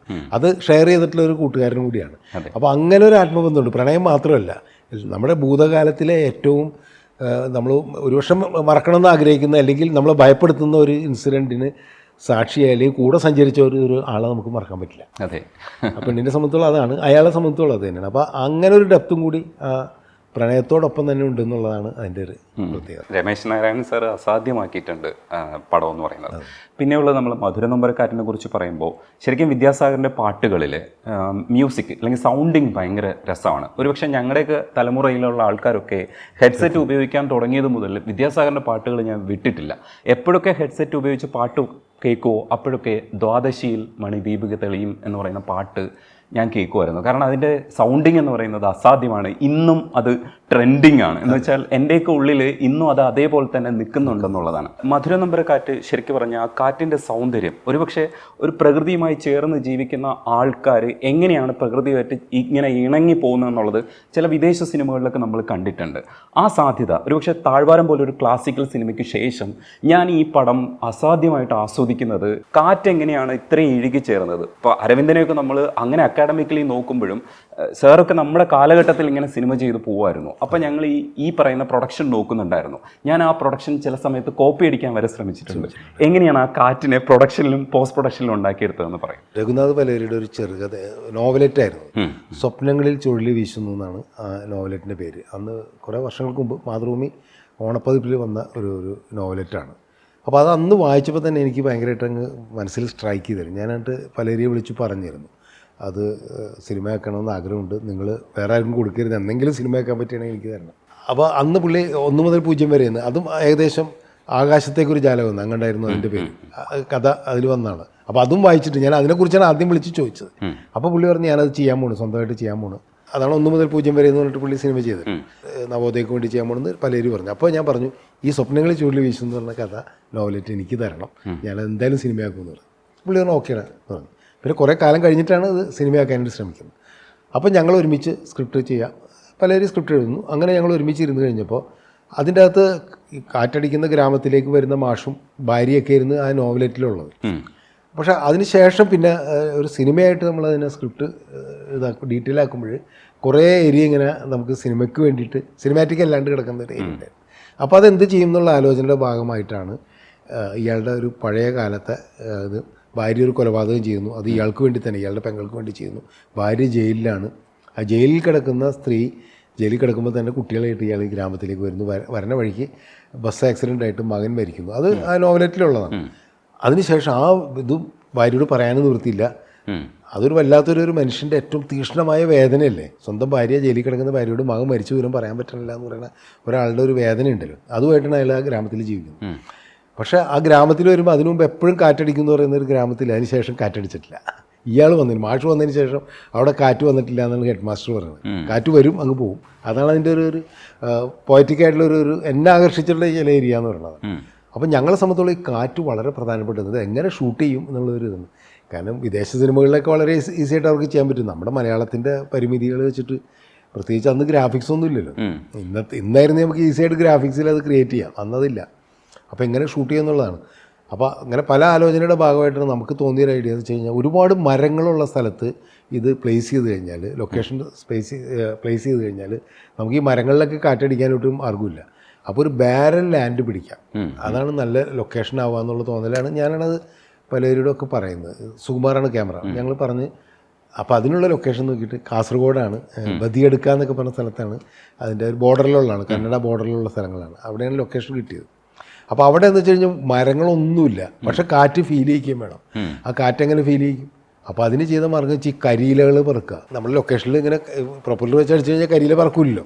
അപ്പോൾ അതിന് വേണ്ടി എന്ന് വെച്ച് കഴിഞ്ഞാൽ ഈ അസിസ്റ്റൻറ്റ് ഡയറക്ടേഴ്സിനും ആർട്ട് അസിസ്റ്റൻസൊക്കെ കൂടി അവരുടെ ജോലി എന്ന് പറഞ്ഞു കഴിഞ്ഞാൽ ചാക്കിൽ കരിയിലകൾ കൊണ്ടുവരലാണ്. എവിടെ നിന്നൊക്കെയോ പറഞ്ഞ് ഏൽപ്പിച്ചിട്ട് പാവങ്ങൾ ആർട്ട് അസിസ്റ്റൻസ് എത്രയോ ചാക്കുകൾ കൊണ്ടുവന്നിട്ട് കരിയിൽ കൊണ്ടുവന്നിട്ട് ഈ പ്രൊപ്പല്ലറിൻ്റെ മുമ്പിൽ ഇത് ഇങ്ങനെ ഇടും. അപ്പോൾ ഷോട്ടിൽ ഇങ്ങനെ ഇത് പറക്കും. അങ്ങനെയാണ് കാറ്റ് നമ്മൾ ക്രിയേറ്റ് ചെയ്തിട്ടുള്ളത്. പിന്നെ ചില ഒരു ചെടി, കുറ്റിച്ചെടിയൊക്കെ ഫോർഗ്രൗണ്ടിൽ വെച്ചിട്ട് അറിയാമല്ലോ, ടെക്നിക്കൽ സൈഡ് അറിയാം, അത് വെച്ചിട്ട് അത് ഭയങ്കരമായിട്ട് ഇങ്ങനെ കാറ്റടിക്കുന്നുണ്ടാവും. അപ്പോൾ അതിൻ്റെ മണ്ണും പറക്കും. ഇങ്ങനെയാണ് കാറ്റ് ക്രിയേറ്റ് ചെയ്തിട്ടുള്ളത്. പിന്നെ ചില ഒബ്ജക്റ്റുകൾ, അതിനാണ് സ്കൂളിലൊരു സാധനം ഉണ്ടല്ലോ ഈ കാറ്റിൻ്റെ ദിശ അറിയാൻ വേണ്ടി, അത് ഇടയ്ക്കിടയ്ക്ക് നമ്മൾ കാണിക്കുന്നുണ്ടല്ലോ. ഇങ്ങനെയൊക്കെയാണ് അതിനെ ടെക്നിക്കലായിട്ട് നമ്മൾ ചെയ്തിട്ടുള്ളത്. ഇന്നായിരുന്നെങ്കിൽ ഗ്രാഫിക്സിൽ ഒരുപാട് കാര്യങ്ങൾ ചെയ്യുമായിരുന്നു. എനിക്കും എൻ്റെ പ്രിയപ്പെട്ട സിനിമയിലൊന്നാണ് മധുരോപരം. പക്ഷേ അതിൻ്റെ ഒരു ഇമോഷൻ ആൾക്കാർക്ക് താങ്ങാൻ പറ്റിയില്ല എന്നുള്ളതാണ് അന്ന് ഒരു പ്രദർശന വിജയം നേടാതെ പോയെന്ന് എനിക്ക് തോന്നുന്നു. എനിക്ക് കാരണം വെച്ചാൽ നിറം എന്ന് പറഞ്ഞ സിനിമ കഴിഞ്ഞിട്ട് അടുത്ത സിനിമയായിരുന്നു മധുരോപരം. അപ്പോൾ നിറം അതുപോലെ ഒരു ബ്ലോക്ക് ബസ്റ്റർ സിനിമ, ജോണറിലുള്ള സിനിമ നമ്മൾ ചെയ്തിട്ട് ഇതിലേക്ക് വന്നു കഴിഞ്ഞപ്പോൾ പെട്ടെന്ന് ആൾക്കാർക്ക് അതിൻ്റെ ഒരു ഹെവിനെസ്, ഇൻറ്റൻസിറ്റി ഭയങ്കര കൂടുതലാണല്ലോ സെൻറ്റിമെൻറ്റ്സിൻ്റെ. അതാണ് ചില ആൾക്കാർ സെക്കൻഡ് ഹാഫിന് ഇൻറ്റൻസിറ്റി ഞങ്ങൾക്ക് താങ്ങാൻ പറ്റില്ല എന്ന് പറയുന്നത്. പക്ഷെ എന്നെ സംബന്ധിച്ചോളം അതുണ്ടായാൽ മാത്രമേ അതിൻ്റെ ഗ്രാവിറ്റി അങ്ങനെ നിൽക്കുള്ളൂ സിനിമയ്ക്ക്. ചില സിനിമയ്ക്ക് അങ്ങനെ ഒരു ഗ്രാവിറ്റി ഉണ്ടല്ലോ. അതിൻ്റെ പോസ്റ്റ് പ്രൊഡക്ഷൻ എങ്ങനെ ആസ്വദിച്ചത്? പോസ്റ്റ് പ്രൊഡക്ഷനും അതിൻ്റെ പടം കണ്ടിട്ടുണ്ടെങ്കിൽ അറിയാം. DTS ഒക്കെയാണ് സൗണ്ട്. അന്ന് DTS ഒക്കെ തുടങ്ങിയ സമയമാണ്. നമ്മൾ തമിഴ് സിനിമകളിലേക്കാണ് കൂടുതൽ. അപ്പോൾ ഇങ്ങനത്തെ ഒരു സിനിമയിൽ പ്രത്യേകിച്ചും സൂപ്പർ സ്റ്റാർസൊക്കെ അഭിനയിക്കാത്ത, എന്ന് വെച്ചാൽ അന്ന് ബിജു മേനോൻ കമ്പാരിറ്റീവ്ലി പുതിയൊരു നായകനാണ്. സൂപ്പർ സ്റ്റാർസ് അഭിനയിക്കാത്തൊരു സിനിമയ്ക്ക് DTS ഒന്നും ആരും ചെയ്യാറില്ല, കാരണം വെച്ചാൽ കോസ്റ്റ്ലിയാണ്. പക്ഷെ നമ്മൾ DTSലേക്ക്, അപ്പോൾ അതുകൊണ്ട് തന്നെയാണ് ഈ ദ്വാദശിയിൽ നിന്നുള്ള പാട്ടിൻ്റെയൊക്കെ ഒരു ക്വാളിറ്റി എന്ന് പറയുന്നത്. നമ്മൾ സൗണ്ടിങ് അങ്ങനെ വേണമെന്ന് വിദ്യാസാഗരോട് ആദ്യം ഞങ്ങൾ ഡിസ്കസ് ചെയ്തിട്ടാണ് ഈ ദ്വാദശിയിലിൻ്റെ ഒരു ഡ്രംസ് ബീറ്റൊക്കെ അങ്ങനെ, അത് വിദ്യാസാഗറിൻ്റെ ഒരു മാജിക് തന്നെയാണ്, അങ്ങനെ വന്നതാണ്. അപ്പോൾ പോസ്റ്റ് പ്രൊഡക്ഷനിലും ഞാൻ ഏറ്റവും കൂടുതൽ എൻജോയ് ചെയ്തിട്ട് ഈ കാറ്റ് ക്രിയേറ്റ് ചെയ്യുക, അതിൻ്റെ സൗണ്ടിങ് ഭയങ്കര ഇതാണല്ലോ. പിന്നെ ആ പടം കണ്ടിട്ട് ഓർമ്മയുണ്ടാവും, പടം തുടങ്ങുമ്പോൾ നമ്മൾ ഡാർക്ക്നെസ്സിലാണ് ഈ കാറ്റടിക്കുന്നത്. ഒരു ഗ്രാമത്തിൽ കാറ്റടിക്കുന്നു, എന്തൊക്കെയോ ബിൽഡിങ് വീഴുന്നു, വീടും ഇതാവുന്നു, കാറ്റടിക്കുന്നു, മരങ്ങൾ വീഴുന്നു, കന്നുകാലികൾ, ഇതൊക്കെ നമ്മൾ ശബ്ദത്തിലാണ് കൊടുത്തിട്ടുള്ളത്. ആൾക്കാരുടെ സൗണ്ടും കാര്യങ്ങളൊക്കെ, അതിലാണ് ടൈറ്റിൽസ് പോകുന്നത്. ഇന്നിപ്പോൾ അതൊക്കെ ഒരു പറയുക ന്യൂജൻ എന്നൊക്കെ പറഞ്ഞിട്ട് ആൾക്കാർ പറയുകയാണെങ്കിൽ അന്നൊന്നും ആരും ശ്രദ്ധിച്ചില്ല എന്നുള്ളതാണ്. നമ്മളൊക്കെ ആ കാലത്ത് അത് ചെയ്തപ്പോൾ ആരും ശ്രദ്ധിച്ചില്ല. ഇന്നായിരുന്നെങ്കിൽ അത് വലിയൊരു സംഭവം എന്നുള്ള രീതിയിലൊക്കെ ആൾക്കാർ പറയുമായിരുന്നു. തീർച്ചയായിട്ടും ഈ സാറിൻ്റെ പ്രണയപ്പാട്ടുകൾ, പ്രണയ സിനിമകൾ, ഇതിൻ്റെ ഇടയ്ക്ക് കുറേ പ്രണയങ്ങൾ നടക്കുന്നുണ്ടായിരുന്നു. ജയറാമ പാർവതി, മഞ്ജു വാര്യർ, ദിലീപ്, നമ്മുടെ ബിജു മേനോൻ, സംയുക്ത വർമ്മ, ഈ സെറ്റിൽ ഈ പ്രണയങ്ങളൊക്കെ പൂക്കുന്ന സമയത്ത് സാർ കൃത്യം സമയത്ത് അറിയുന്നുണ്ടായിരുന്നോ ഈ ന്യൂസുകളൊക്കെ? അതെ അതെ. എങ്ങനെയായിരുന്നു ആ കാലത്ത് ഇത് ഈ ന്യൂസുകൾ ആരൊക്കെ കൊണ്ടുവരുന്ന അസിസ്റ്റൻസ് പറയൂ? കൂടുതൽ ആദ്യം കണ്ടുപിടിക്കുന്നത് ഞാൻ തന്നെയാണ്. ഞാനും എൻ്റെ ക്യാമറാമാനോട് കണ്ടുപിടിക്കുന്നത്. അതിന് വേറെ ഒന്നുമില്ല, നമുക്ക് അവരുടെ ചില ബിഹേവിയറൊക്കെ കാണുമ്പോൾ നമുക്ക് തോന്നുന്നു. പിന്നെ നമ്മൾ ആർട്ടിസ്റ്റിനെ കാണുന്നത്, ഷൂട്ടിംഗ് തുടങ്ങിക്കഴിഞ്ഞാൽ ആർട്ടിസ്റ്റിനെ കാണുമ്പോൾ കഥാപാത്രങ്ങളിലൂടെയാണ്. അങ്ങനെ ഒരു സംഭവം. അവർ സെറ്റിൽ വന്ന് മേക്കപ്പൊക്കെ ഇട്ട് വന്നിട്ട് ക്യാമറയുടെ മുമ്പിൽ നിൽക്കുക, അല്ലെങ്കിൽ ക്യാമറ സൈഡിൽ നിൽക്കുമ്പോൾ പോലും നമ്മളവരെ കാണുന്ന കഥാപാത്രങ്ങളുള്ളൂ. അപ്പോൾ കഥാപാത്രം, പ്രത്യേകിച്ച് ഈ സിനിമകളിലൊക്കെ ഒരു പ്രണയകഥകളാണ് ഞാൻ ഈ പറയുന്നിട്ടുള്ള സിനിമകളിലൊക്കെ ഉള്ളത്. ഒരു അണ്ടർ കറണ്ട് അല്ലെങ്കിൽ അണ്ടർ ടോൺ എന്ന് പറയുന്നത് പ്രണയമാണ്. അപ്പോൾ അത് അവരെ സ്വാധീനിക്കുന്നുണ്ടായിരിക്കും, നമ്മളിത് അറിയുന്നില്ലല്ലോ. ഇപ്പോൾ പെരുവണ്ണാവരത്തെ വിശേഷങ്ങൾ കോമഡിയൊക്കെ ഉണ്ടെങ്കിലും അതിൻ്റെ ഉള്ളിലൊരു പ്രണയത്തിൻ്റെ ഒരു ഇതുണ്ടല്ലോ, ത്രെഡാണെന്നാണ്. അപ്പോൾ അതൊക്കെ അവരെ സ്വാധീനിച്ചിട്ടുണ്ടാവും എന്നെനിക്ക് തോന്നുന്നു. അപ്പോൾ അതും നമുക്കും പെട്ടെന്ന് അതൊരു റിഫ്ലക്ഷൻ നമുക്ക് കിട്ടും. അങ്ങനെയാണ് അവർ തമ്മിൽ എന്തോ ചുറ്റിക്കളി ഉണ്ടെന്നുള്ളത് മനസ്സിലാകും. ഇത് കറക്റ്റായിട്ട് നമുക്ക് തോന്നുന്നത് പിന്നീട് സത്യമായിട്ട് വരികയും ചെയ്യാറുണ്ട്. അല്ല സാർ, അത് സാറ് അവരിങ്ങോട്ട് പറഞ്ഞതാണോ സാർ അറിയുന്നത്? ഈ 3 പേരും എന്നോട് പറഞ്ഞിട്ടില്ല, നമ്മളറിഞ്ഞതാണ്. ജയറാമിനോട് ഞാൻ അങ്ങോട്ട് ചോദിച്ചു എന്താണ് പ്രശ്നം എന്ന് ചോദിച്ചു. ദിലീപും മഞ്ജു കൂടി ഉള്ളതിന് എന്നോട് പറഞ്ഞിട്ടേ ഇല്ല. ഞാൻ മറ്റുള്ളവർ പറഞ്ഞാണ് അറിഞ്ഞത്. ചില ലാൽ ജോസൊക്കെ പറഞ്ഞിട്ടാണ് അറിയുന്നത് ഇങ്ങനെ ഒരു അടുപ്പ് അവരുടെ ഇടയിലുണ്ടെന്നുള്ളത്. ബിജുവിൻ്റെ സംയുക്തയുടെ കാര്യത്തിൽ എന്ന് വെച്ച് കഴിഞ്ഞിട്ടുണ്ടെങ്കിൽ സുകുമാർ, ക്യാമറാമാൻ സുകുമാറാണ് അത് കണ്ടുപിടിക്കുന്നത്. ആക്ച്വലി ബസ്സിലൊരു സീനുണ്ട് അവർ തമ്മിൽ, ഇതേപോലെ ബസ്സിൽ യാത്ര ചെയ്യുന്നൊരു പാട്ടൊക്കെ ഉണ്ട്, പ്രഭാതത്തിൽ നിഴൽ പോലെ എന്നിട്ട് ആ ജയിലിൽ നിന്ന് വരുമ്പോൾ തിരിച്ചു വരുന്നൊരു പാട്ടുണ്ട്. അപ്പോൾ അത് ഷൂട്ട് ചെയ്തുകൊണ്ടിരിക്കുന്ന സമയത്ത് 1-2 ഷോട്ട് എടുത്തിട്ട് പിന്നെ ഞങ്ങൾ ഏതൊരു സെറ്റപ്പിന് വേണ്ടിയിട്ട് നമ്മൾ ക്യാമറയൊക്കെ മാറ്റി വെക്കുമല്ലോ. ബസ്സിൻ്റെ അകത്തുള്ള ഷോട്ടുകളൊക്കെ എടുത്തിട്ട് പുറത്ത് ക്യാമറ വെക്കാൻ വേണ്ടി വന്നു കഴിഞ്ഞപ്പോൾ കുറച്ച് ടൈമുണ്ട്. അപ്പോൾ ബാക്കിയുള്ളവരൊക്കെ ഇറങ്ങി ബസ്സിൽ നിന്ന്, ജൂനിയർ ആർട്ടിസ്റ്റുകളൊക്കെ ഉണ്ട്, അവരെല്ലാവരും ഇറങ്ങി ബസ് ഒരു സ്ഥലത്ത് ഇങ്ങനെ പാർക്ക് ചെയ്ത് വെച്ചേക്കണം. പക്ഷേ ഇവർ രണ്ടുപേരും ഇറങ്ങണില്ല, ഇവർ രണ്ടുപേരും ഒക്കെ ബസ്സിൽ തന്നെ ഇരിക്കുക. ആരും സംയുക്ത ബിജു. സാധാരണയൊക്കെ അങ്ങനെ ഇരിക്കാറില്ല ആർട്ടിസ്റ്റുകൾ, ഷോട്ട് കഴിഞ്ഞാൽ അവർ ഇറങ്ങിയൊക്കെ പോരുമല്ലോ.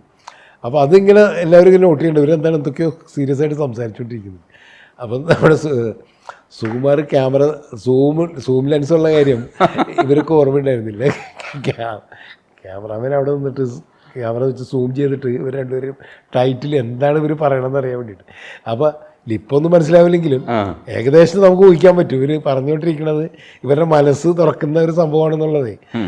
സുഖം കണ്ടുപിടിച്ചിട്ട് എൻ്റെ അടുത്ത് പറഞ്ഞു, സാറൊന്നും ഒന്ന് നോക്കിയെന്ന് പറഞ്ഞിട്ട് എന്നെ ക്യാമറയെ കൂടി കാണിച്ചു തന്നു. ഞാൻ അങ്ങനെയാണ് ആദ്യം കാണുന്നത്. അപ്പോൾ തന്നെ നമുക്ക് മനസ്സിലായി ഇത് എന്തോ ചുറ്റിക്കളിയിലേക്ക് പോകുന്നുണ്ടെന്നുള്ളത്. പിന്നെ ഞങ്ങൾ അറിഞ്ഞതായിട്ട് ഭാവിച്ചില്ല. പിന്നെ ബിജുവിന് ഇത് മനസ്സിലായി. ബിജു പിന്നെ ഇത് ഒഴിഞ്ഞു മാറും, ആ സിറ്റുവേഷൻ ഉണ്ടാകുമ്പോൾ ഒഴിഞ്ഞു മാറിക്കളയും. കാരണം എന്താ വെച്ച് കഴിഞ്ഞാൽ സംയുക്തമായിട്ട് സംസാരിക്കുമ്പോൾ ഞാനും സുഖം കൂടി തെറ്റിദ്ധരിക്കുമെന്ന് വെച്ചിട്ട് മാറുമായിരുന്നു. പക്ഷെ ആ പടം കഴിഞ്ഞപ്പോഴേക്കും നമുക്ക് മനസ്സിലായി ഇവർ തമ്മിൽ പ്രണയം. ജയറാമേട്ടൻ്റെ പാർവതിയുടെയും ശുഭയാത്ര ഭയങ്കര രസമുള്ളൊരു കോൺസെപ്റ്റാണ്. താക്കോല് നമ്മളിപ്പോഴും മറന്നിട്ടില്ല. അത് ആ താക്കോൽ അവസാനം ഉപയോഗിക്കാൻ വേണ്ടി ശ്രമിക്കുന്ന സമയത്തുണ്ടായിരുന്ന ഒരു സംഘർഷവും, നമ്പർ ലോക്ക് മറന്നു. അതെ, ഭയങ്കര സങ്കടമായിപ്പോയി. നമുക്ക് അത്രയും സങ്കടപ്പെടുത്തണമായിരുന്നു എന്ന് വരെ ഞങ്ങൾ ചിന്തിച്ചു. ഉള്ളടക്കത്തിൽ ട്രാൻസ്പെറൻസ്, കൗണ്ടർ ട്രാൻസ്പെറൻസ്, സെക്രട്ടറിയുടെ സാങ്കേതികതയും കൂടെ ഉപയോഗിച്ചിട്ടുണ്ടായിരുന്നു അതിനകത്ത്. പക്ഷേ കൈതപ്രത്തിൻ്റെ വരികളിൽ കൂരിരുൾ ചിമിഴിൽ ഞാനും മൗനവും മാത്രം എന്ന് പറയുന്നത് ശരിക്കും പടവുമായിട്ട് ഭയങ്കരമായിട്ട് യോജിക്കുന്നതാണ്. കൈതപ്രത്തിൻ്റെ വരികൾ പലപ്പോഴും ഒരു പടത്തെ എത്രത്തോളം എൻഹാൻസ് ചെയ്തു എന്നുള്ളത് നമുക്ക് ഡിസ്കസ് ചെയ്യേണ്ടതുണ്ട്. അതേപോലെ ഈ കൗണ്ടർ ട്രാൻസ്പെറൻസ് ഒക്കെ ഇത്ര കൃത്യമായിട്ട്, അതായത് ഒരു രോഗിക്ക് ഡോക്ടർ കൊടുക്കുന്ന ഒരു സ്നേഹം പക്ഷേ രോഗിയോട് തിരിച്ച് കാണിക്കാൻ പാടില്ല, തിരിച്ച് പ്രതിരോധിക്കേണ്ടതുണ്ട്. ആ കാര്യങ്ങളൊക്കെ അന്ന് വിശദമായി പഠിച്ചിട്ടാണോ ആ സിനിമയിലേക്ക് വന്നത്? അതിൻ്റെ ഫസ്റ്റ് തോട്ട് അത് തന്നെയായിരുന്നോ, അതേ മറ്റെന്തെങ്കിലും കഥ ആകർഷിച്ചിട്ട് അതിലേക്ക് വന്നതാണോ? അല്ല, അതിൻ്റെ കഥ ആദ്യം പറഞ്ഞപ്പോൾ തന്നെ ചെറിയാൻ കൽപ്പവാടിയുടെ കഥയാണ്. അദ്ദേഹം മെഡിക്കൽ കോളേജിൽ പഠിച്ചിട്ടുള്ള ആളാണ്. അപ്പോൾ അദ്ദേഹത്തിന് ഈ മെഡിക്കൽ, പ്രത്യേകിച്ച് സൈക്കാട്രിയൊക്കെ ആയിട്ട് ബന്ധപ്പെട്ടുള്ള കാര്യങ്ങളോട് വലിയ താല്പര്യമുള്ള ആളാണ്. അപ്പോൾ ആ കഥ എന്നോടല്ല ആദ്യം പറയുന്നത്, ചെറിയാൻ മോഹൻലാലിനോടാണ്. ലാലിന് ആ കഥയും ക്യാരക്ടറൊക്കെ ഇഷ്ടപ്പെട്ടിട്ട് ലാൽ എന്നെ വിളിച്ചിട്ട് ഇങ്ങനെ ഒരു കഥ ചെറിയാൻ കൽപ്പവാടിയുടെ ഉണ്ട്, ഒന്ന് കേൾക്കാവോ എന്ന് ചോദിച്ചിട്ട്. സുരേഷ് ബാലാജിയാണ് പ്രൊഡ്യൂസർ, ലാലിൻ്റെ അളിയൻ, ബാലാജി സാറിൻ്റെ മകൻ. അപ്പോൾ സുരേഷ് ബാലാജിയും ഈ മെഡിക്കൽ ഫീൽഡിനോട് ഭയങ്കര താല്പര്യമുള്ള ആളാണ്, പ്രത്യേകിച്ച് സൈക്കാട്രിയോട് ഭയങ്കര താല്പര്യം. അങ്ങനെ ഞങ്ങൾ ലാലെന്ന് ഊട്ടിയിലാണ് കിലുക്കത്തിൻ്റെ ഷൂട്ടിംഗ് നടക്കുന്നത്. പ്രിയൻ്റെ ആ ലൊക്കേഷനിൽ പോയിട്ടാണ് മോഹൻലാലിനായിട്ട് ഡിസ്കസ് ചെയ്യുന്നത്. ചെറിയ കൽപ്പവാടി ഉണ്ടായിരുന്നു. അവിടെ വെച്ച് ഇത് പറഞ്ഞപ്പോൾ ഈ സൈക്കാട്രിയുടെ ഇത് പറഞ്ഞു കഴിഞ്ഞപ്പോൾ തന്നെ ഈ സംഭവം അതിൻ്റെ അകത്തുണ്ട്. അതായത് ഒരു പേഷ്യൻറ്റിന് തന്നെ ചികിത്സിക്കുന്ന ഡോക്ടറോട് വേറൊരു രീതിയിലുള്ളൊരു, പ്രത്യേകിച്ചും അതൊരു ട്രാൻസ്ഫോർമേഷൻ അങ്ങനെ വരികയാണ്. അതൊരു സൈക്കാട്രിയുടെ ഒരു വേറൊരു വശമാണല്ലോ അറിയാനായിട്ട്. പിന്നെ അയാളെ സംബന്ധിച്ചോളം അയാളുടെ ലൈഫിലേക്ക് അത് തിരിച്ചടിക്കുകയാണ്. പെൺകുട്ടി, അയാൾ കല്യാണം കഴിച്ച പെൺകുട്ടിയെ കൊല്ലുന്ന ഒരവസ്ഥയിലേക്ക്, അത്തരം കാര്യങ്ങളാണ് അതിൻ്റെ അകത്ത് അന്ന് കഥ പറഞ്ഞതിലുണ്ടായിരുന്നത്. പിന്നെ പി ബാലേന്ദ്രൻ തിരക്കഥ എഴുതി. അങ്ങനെ ഞങ്ങൾ ഒരുമിച്ച് ഇരുന്നപ്പോഴാണ് പിന്നെ അതിന് ഒരു പൂർണ്ണ രൂപം വരുന്നത് സ്ക്രിപ്റ്റ്. കൂരിരുൾ ചിമിഴിൽ ഞാനും മൗനവും മാത്രം എന്നുള്ളത്. അത് സത്യത്തിൽ കഥ നമ്മൾ കൈതപ്രത്തിൻ്റെ അടുത്ത് ഫുള്ളായിട്ട് കഥയും സ്ക്രിപ്റ്റൊക്കെ പറഞ്ഞിട്ടുണ്ടായിരുന്നു. അപ്പോൾ അതിനാമഴ ഏതോ എന്നുള്ള ആ ഒരു സിറ്റുവേഷൻ എന്ന് പറയുന്നത് ഇവളുടെ ലൈഫായിട്ട് അത്രമാത്രം ബന്ധപ്പെട്ട് കിടക്കുന്നതാണ്. ഈ പെൺകുട്ടിയുടെ ജീവിതമായിട്ട് അവളുടെ പഴയ പാസ്റ്റും പുതിയ കാലത്ത് അവൾ ജീവിക്കുമ്പോൾ അവൾക്കുണ്ടാകുന്ന ചില വീർപ്പൂട്ടലുകളൊക്കെയാണ് അതിൻ്റെ അകത്ത് ഞാൻ പറഞ്ഞ ഒരു സിറ്റുവേഷൻ എന്ന് പറയുന്നത്. അത് മൊത്തം ആ ഒരു സബ്ജക്റ്റുമായിട്ട് ആർആറൊക്കെ അതുമായിട്ട് കണക്ട് ചെയ്യാനാവണം എന്നുള്ളത് ഔസേപ്പച്ചനും അങ്ങനെ ഉണ്ടായിരുന്നു. അപ്പോൾ അതിന് പറ്റുന്നൊരു മ്യൂസിക് ആയിരിക്കണം.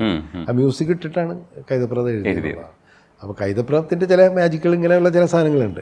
അത് എല്ലാ ലിറിക് റൈറ്റേഴ്സും കവി അതാണല്ലോ അവരെയൊക്കെ കവികളെന്ന് നമ്മൾ വിളിക്കുന്നത്. ഇങ്ങനെ ചില ഹുക്ക് ലൈൻ ഉണ്ടാവും, അതിലാണ് എല്ലാം കിടക്കുന്നത്. അത് മൊത്തം ഇപ്പോൾ ആത്മാവിൻ പുസ്തകത്താളിൽ എന്നുള്ള പാട്ടിലും നമ്മളത് നോക്കിയാൽ കാണുന്നു. കഥയേറിയ അത് സൂര്യൻ സ്വർണ്ണ താമരയെ കൈപിടിഞ്ഞു എന്ന് പറഞ്ഞിടത്ത് ഫുൾ കഥയുണ്ട് എന്ന്. അതേപോലെ ഇതിലുണ്ട് അങ്ങനെയുള്ള ചില ഹുക്ക് ലൈൻസും കൂടി കവികൾക്ക് പറ്റുന്ന ഒരു കാര്യം കൂടിയാണ്. അതിൽ ഒരു മയിൽ പീലി പിടഞ്ഞു എന്ന് മനുഷ്യൻ്റെ ദുഃഖം ഭയങ്കര രസമായിട്ട് അതെ വന്നിട്ടുണ്ട്. ഔസേപ്പച്ചൻ സാറായിരുന്നു പാതിരാമഴ ചെയ്തത്. ഔസേപ്പച്ചൻ സാറിനെ ഓർക്കുമ്പോൾ സാറിൻ്റെ ഏറ്റവും രസകരമായ ഒരു സംഗതി എന്താണെന്ന് വെച്ചാൽ, കളകളം ഒഴുകും ഒരു അരുവിയിൽ അലകളിൽ ഒരു കുളിരൊരു പുളകം, കരളിൽ മലരുതൽ ഉതിരുമൊരു അളികുലം ഇളകിയ ചുരുളകം. അപ്പം ഞാൻ ഇതിൻ്റെ അർത്ഥം തേടി പോയിട്ടുണ്ടായിരുന്നു. ഈ സാറ് ബിജു തിരുമല എഴുതിയതാണ്. അപ്പോൾ ഇത് ടങ് ടെസ്റ്റാണ്, പക്ഷെ ടങ് ടെസ്റ്റിൽ പ്രത്യേകിച്ച് അർത്ഥമൊന്നും ഉണ്ടാവില്ല എന്നുള്ള രീതിയിൽ പോയി. പക്ഷെ അതിനകത്തൊരു അർത്ഥം ഉണ്ട് ആക്ച്വലി. അതായത് കരളിൽ മലരുതൽ ഉതിരും ഒരു അളികുലം, അതായത് വണ്ടുകൾ ഇങ്ങനെ ഇളകിയാൽ എങ്ങനെയായിരിക്കും അതുപോലെ ഒരു ചുഴലകം, മറ്റേതുപോലെ ഒരു അളകം ഉണ്ടായി എന്നുള്ളത് ഭയങ്കര രസമായിട്ട് അത് നമുക്ക് അർത്ഥം തേടി പോകാൻ പറ്റും. അതെ. അപ്പോൾ ഈ പാട്ടിന്റെ പിന്നിൽ ഒരു കഥ ഞാൻ കേട്ടിട്ടുണ്ട്. ഔസേപ്പൻ സാർ പറഞ്ഞിട്ടുണ്ട്, യേശുദാസ് സാറിന് പാടാൻ പറ്റാതെ പോയിട്ട് ഔസേപ്പൻ സാറായിരുന്നല്ലോ റെക്കോർഡ് ചെയ്തത്. സിനിമയിൽ വന്നപ്പം ലാൽ സാറാണ് പാടിയത്. അത് അന്ന് കോൺടെസ്റ്റിൽ പങ്കെടുത്തിട്ടുണ്ടായിരുന്നു, അറിയുന്നുണ്ടായിരുന്നു ആ കഥകളൊക്കെ? പിന്നെ ഞാനുണ്ടായിരുന്നല്ലോ. അപ്പോൾ അതെന്താണെന്ന് വെച്ച് കഴിഞ്ഞാൽ ദാസേട്ടന് പാടാൻ പറ്റാണ്ടൊന്നുമില്ല. ദാസേട്ടൻ അതിനേക്കാളും ടങ് ട്വിസ്റ്റുള്ള എത്രയോ പാട്ടുകൾ പാടിയിട്ടുണ്ട്. ദാസേട്ടൻ അമേരിക്കയിൽ പോകാൻ നിൽക്കുകയാണ്. അപ്പോൾ പിറ്റേ ദിവസം പോകണം. അതിൻ്റെ ഇടയിൽ ചെറിയ ചെറിയ പ്രശ്നങ്ങളൊക്കെ വേറെ ഉണ്ടായിരുന്നു. ദാസേട്ടൻ്റെ ചില എന്താണെന്ന് എനിക്കറിയില്ല, അദ്ദേഹത്തിൻ്റെ പേഴ്സണൽ കാര്യങ്ങളായിട്ട് മൊത്തത്തിൽ മൂഡ് ഓഫ് ആയിട്ടൊക്കെ ഒരു ഈ പാട്ട് പാടാൻ വേണ്ടി വരുന്നത്. ഞാനായിട്ട് ചെറിയൊരു ഉടക്കമൊക്കെ ഉണ്ടായി. അതൊക്കെ ശേഷം അത് കോംപ്രമൈസായി ഭയങ്കര സ്നേഹത്തിലേക്ക് പോയിട്ടാണ് ഈ പാട്ട് പാടുന്ന സമയത്ത് ദാസേട്ടൻ ആ വരി ടങ് ട്വിസ്റ്റ് നമുക്ക് അവസാനം പാടാം എന്ന് പറഞ്ഞിട്ട് ദാസേട്ടൻ പാട്ടും മുഴുവൻ പാടി. അപ്പോൾ ടങ് ട്വിസ്റ്റ് ഔസേപ്പച്ചൻ പാടിക്കൊടുത്തു. നീ വീണ്ടും പാട് എന്ന് പറഞ്ഞിട്ട് ഔസേപ്പച്ചൻ കൊണ്ടൊരു 10 പ്രാവശ്യം പാടിച്ച്. അപ്പോൾ ഇതിൻ്റെ ഇടയിൽ അത് റെക്കോർഡ് ചെയ്തിട്ടുണ്ടായിരുന്നു. അപ്പോൾ റെക്കോർഡ് ചെയ്യണത് ദാസേട്ടനും അറിയാം, ഔസേപ്പച്ചനും അറിയാം. അപ്പോൾ ഒരു പ്രാവശ്യം ഇങ്ങനെ ദാസനും പറഞ്ഞ് അവൻ പാടിയതൊന്ന് റെക്കോർഡ് ചെയ്തതെന്ന് കേട്ടതെന്ന് പറഞ്ഞു. അപ്പോൾ അത് കേൾപ്പിച്ചു. അപ്പോൾ ഹെഡ്ഫോൺ വെച്ചിട്ട് ദാസനെ കേൾക്കാം. ദാസനെ കേട്ടിട്ട് നീ നന്നായിട്ട് പാടിയിട്ടുണ്ടല്ലോ, പിന്നെ ഞാനെന്തിനെ കഷ്ടപ്പെട്ട് പാടാം, ഞാൻ അമേരിക്കയിൽ പോകണം, പിന്നെ എനിക്ക് ടൈമില്ല. അപ്പോൾ വേറെ ഏതൊരു പാട്ട് കൂടി പാടിയിട്ട് വേണം അദ്ദേഹത്തിന് എയർപോർട്ടിലേക്കൊക്കെ പോകാനുള്ളത്, വേറെ ഏതൊരു പടത്തിലെ പാട്ട്. അപ്പോൾ അതുകൊണ്ട് ഇനിയിപ്പോൾ പാടാൻ നിന്ന് കഴിഞ്ഞിട്ടുണ്ടെങ്കിൽ എനിക്ക് ടൈമില്ല എന്ന് പറഞ്ഞിട്ട് ദാസയുടെ ഹെഡ്ഫോണൊക്കെ ഊരി വെച്ചിട്ട് ഒറ്റ പോയി. ഇതാണ് കാരണം.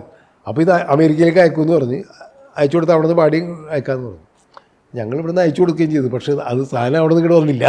ദാസേട്ടൻ്റെ എന്തോ തിരക്കും കാര്യങ്ങളൊക്കെ ആയിട്ട് എനിക്കാണ് ഇത് ഷൂട്ട് ചെയ്തേ പറ്റൂ. അപ്പോൾ ഷൂട്ട് ചെയ്യാൻ വേണ്ടിയിട്ടാണ് ഔസേപ്പച്ചൻ റെക്കോർഡ് ചെയ്തതുണ്ടല്ലോ, അത് ലൊക്കേഷനിൽ കൊണ്ടുവന്നിട്ട് മറ്റേ മോഹൻലാൽ അതേപോലെ പാടി. പിന്നെ ഡബ്ബിങ്ങിന് വന്നു കഴിഞ്ഞപ്പോൾ മോഹൻലാൽ എന്നെ കൊണ്ട് ഞാൻ പറഞ്ഞ് ലാലൊന്ന് പാടി നോക്കുന്നു പറഞ്ഞു. ലാൽ കറക്റ്റായിട്ടോ പാടി. അപ്പോൾ സിനിമയിൽ അതുകൊണ്ടാണ് ലാലിൻ്റെ ശബ്ദം തന്നെ നമ്മൾ ഉപയോഗിച്ചത്. പക്ഷേ ഇതെന്ത് പറ്റിയെന്ന് വെച്ചാൽ ദാസേട്ടൻ്റെ പാടി വരാൻ ലേറ്റായി കഴിഞ്ഞപ്പോൾ നമുക്ക് കാസറ്റ് ഇറക്കണം. അന്നൊക്കെ കാസറ്റാണല്ലോ.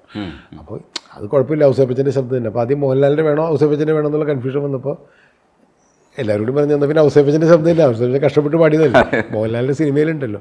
അങ്ങനെയാണ് ഔസേപ്പച്ചൻ്റെ ശബ്ദം അത് വന്നത്. അടിപൊളിയായിരുന്നു. സിനിമയിലുള്ള ചില പ്രശ്നങ്ങൾ ഇതാണ്. സിനിമയാകാൻ വൈകിയാൽ മതി, അതിൻ്റെ പ്രസക്തി നഷ്ടപ്പെട്ടു. ഈ പുഴയും കിടന്നതിൽ വിദ്യാസാഗറിനെ ഞാൻ വിളിച്ചില്ല. വിദ്യാസാഗറിന് തോന്നി എന്തെങ്കിലും വിളിക്കാത്തതെന്ന് തോന്നാം. അപ്പോൾ ഞാൻ ഈ പുഴയും കിടന്ന സമയത്ത് ഞാൻ ആലോചിച്ച് ജോൺസൺ മാഷിൻ്റെ ഒരു ജോണറിലുള്ള പാട്ടുകൾ, അദ്ദേഹത്തിൻ്റെ ഒരു ഗ്രാമീണ മലയാളിത്തം എന്നൊക്കെ പറയുന്ന ജോൺസൺ മാഷ് കൊടുക്കുന്ന ഒരു മലയാളി ഈണത്തിൻ്റെ ഒരു സൗന്ദര്യം ഉണ്ടല്ലോ. ആ സിനിമയുടെ കഥയൊക്കെ ആലോചിക്കുമ്പോൾ ഇതിന് പറ്റിയ മ്യൂസിക് ജോൺസന്റെ ആണെന്നുള്ളൊരു തോന്നലാണ് എനിക്കുണ്ടാകും. അവിടെ ഞാൻ ജോൺസൺ വിളിച്ചത്. അത് കഴിഞ്ഞ് കൃഷ്ണകൂടി വന്നു കഴിഞ്ഞപ്പോൾ എനിക്ക് തോന്നി ജോൺസൺ മാഷേക്കാളും ഈ പടത്തിൻ്റെ ഒരു മൂഡിന് നല്ലത് വിദ്യാസാഗർ. വീണ്ടും വിദ്യാസാഗറിലേക്ക് പോയി. ഇങ്ങനെ അങ്ങോട്ടും ഇങ്ങോട്ടും മാറി മാറി വരും.